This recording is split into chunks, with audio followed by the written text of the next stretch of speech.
Görürsən, bəzən adi bir səhvdən övladını atan valideynlər ki var, onların gələcəyini özləri bədbəxt edirlər.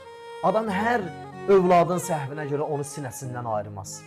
Ki sən onu atmaqla onun gələcəyini bədbəxt edirsən. Mümkündür o adam gedə bundan sonra daha pis bir işlərə mübtəla ola. Mümkündür o adam gedə bundan sonra daha çox cinayətlərə əl ata. Mümkündür o adam bundan sonra gedə daha çox pisliklərə mübtəla ola. Çünki insan o əzizlərindən həqiqətən qayğını, sevgini, məhəbbəti görməyəndə mütləq şəkildə o artıq bir növ daşlaşır bizdə deyərlər. Qəlb qəsavət bağlayır. Bir növ insanlardan daha belə da bir növ bir nagüman mı olur deyim, insanlardan belə qəribə halətlər yaşayır. Bu cür ki, daha insanlara rəğbətlə yanaşmır. Keşi mənim ata və anam, mənim valideynlərim, mənim həyatda ən əziz bildiklərim ki, məni bu səhvimə görə ki, çölə atdılar, mən hansı insandan vəfa görüm?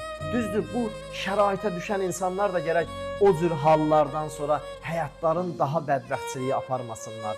İndi o valideyn başa düşməyib bu işi görüb, gərək övladlar özlərini sabit saxlaya bilsinlər ki, eybi yox, valideyndir ki, onu səhv edib, sinəsindən ayırıb, onu məsələn öz məhəbbətindən və qayğısından kənarda qoyub, gərək insanlar heç vaxt naümid olmasınlar. La təqnətu min rəhmətillah. Allah mütəal deyir, heç vaxt mənim rəhmətimdən məyus olmayın.